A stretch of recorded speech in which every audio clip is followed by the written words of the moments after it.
Hello అండి, నా పేరు Indira Priyadarshini, Karyeshu event organizer. And ఇటీవల 2 రోజుల క్రితం మన అచ్యుతాపురం ఎస్ఈజెడ్లో జరిగిన ఒక విషాదకరమైన సంఘటనలో 18 మంది ప్రాణాలు కోల్పోయారు.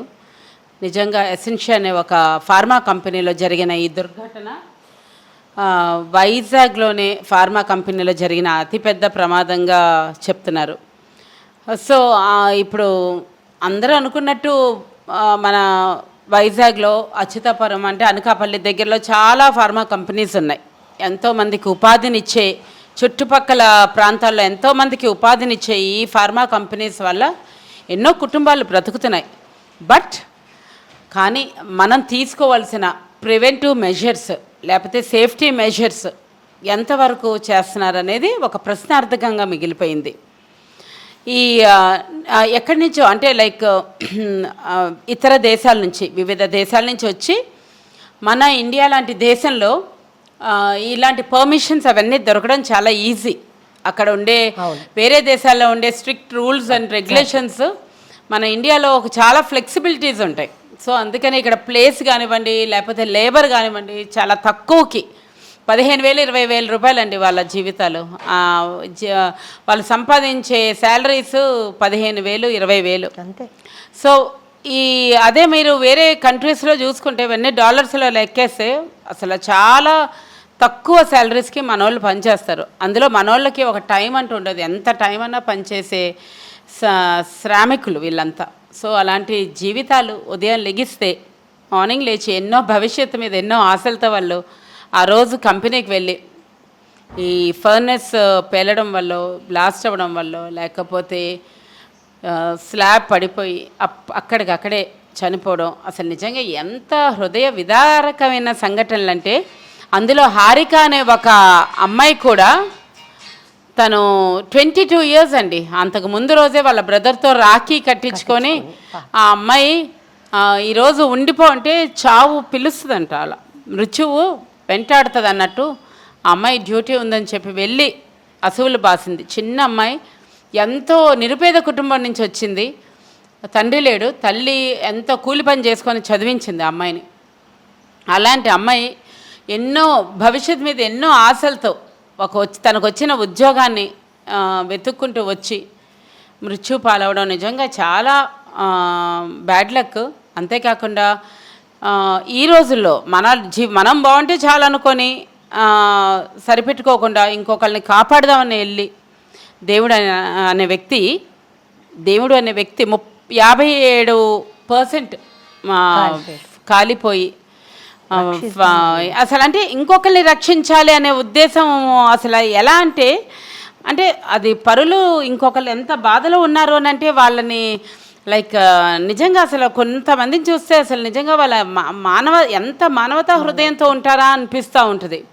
తన గురించి సైతం కూడా ఆలోచించకుండా ఇంకొకరిని కాపాడాలనే ఒక తపనతో ఆయన కాలిపోయినా కూడా ఇంకొక నలుగురిని బతికించాలని ఆ రోజు నిజంగా ఆయన చేసిన కృషి నిజంగా అభినందనీయం. బట్ ఆయన కూడా దేవుడు బ్లెస్ చేసి ఆయన కూడా త్వరగా రికవర్ అవ్వాలని కోరుకుంటాం.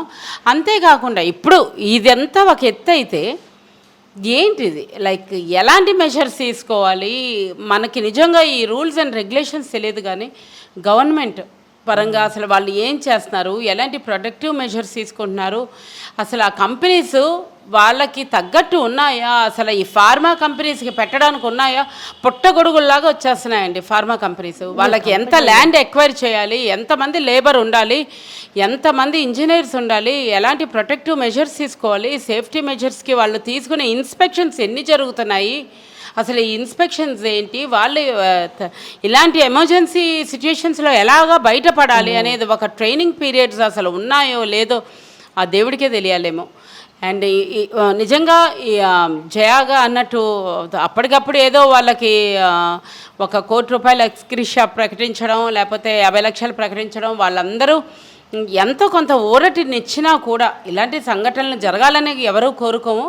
నిజంగా ఎంతో భవిష్యత్తు మీద ఎన్నో ఆశలతో అంత నిరుపేద కుటుంబాలండి. కొంతమంది ఇంజనీర్స్ చెప్తే వాళ్ళందరూ నిరుపేద కుటుంబాల నుంచి వచ్చి డైలీ వేజెస్ నుంచి లేకపోతే నెలకి 15-20 వేలు సంపాదించుకునే వీళ్ళంతా కూడా ఫ్యామిలీస్ అందరూ కూడా వీళ్ళ మీద ఆధారపడి ఉంటారు. సో భవిష్యత్తులో వాళ్ళకి ఈ ఫార్మా కంపెనీస్కి అన్నిటికీ ఎక్కడో ఒక చోట ప్లేస్ ఇవ్వడమో, లేకపోతే వాళ్ళని వేరేగా ఒక చోట ఇవన్నీ కంపెనీస్ అరేంజ్ చేసి పచ్చటి పల్లెటూర్ల మధ్య వీటి వల్ల ఎన్నో క్యాన్సర్స్ లేకపోతే ఎన్నో ఆరోగ్య సమస్యలు ఎంతోమంది సఫర్ అవుతున్నారు. సో వీళ్ళందరికీ దూరంగా కంపెనీస్ పెట్టి వాళ్ళకి ట్రాన్స్పోర్టేషన్ అదంతా అరేంజ్ చేసి కొన్ని ఊర్లకి కొన్ని దూరంగా పెట్టడం వల్ల కూడా చుట్టుపక్కల ప్రాంతాలు ఎలాంటి ఆరోగ్య సమస్యలు లేకుండా ఉంటాయి.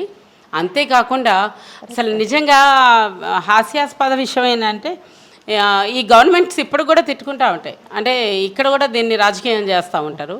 సో ఆ రాజకీయాలు మానేసి ఆయన చేసే చీఫ్ మినిస్టర్ గారు నిజంగా వచ్చి వెంటనే స్పందించి చేస్తున్నారు కదా. దీంట్లో ప్రతిపక్షాలు ఇవన్నీ కాకుండా మానవతావాదిగా మనం దాంతో మనం ఈ హ్యుమానిటేరియన్ గ్రౌండ్స్లో వాళ్ళని మనం ఆదుకొని ఇప్పుడు తక్షణ కర్తవ్యం వాళ్ళందరినీ ఆదుకొని వాళ్ళందరినీ హాస్పిటలైజ్ అయిన వాళ్ళందరూ కూడా సేఫ్గా బయటపడాలని వాళ్ళకి తగ్గ ఫెసిలిటీస్ అన్నీ కల్పించాలని కోరుకుంటున్నాం.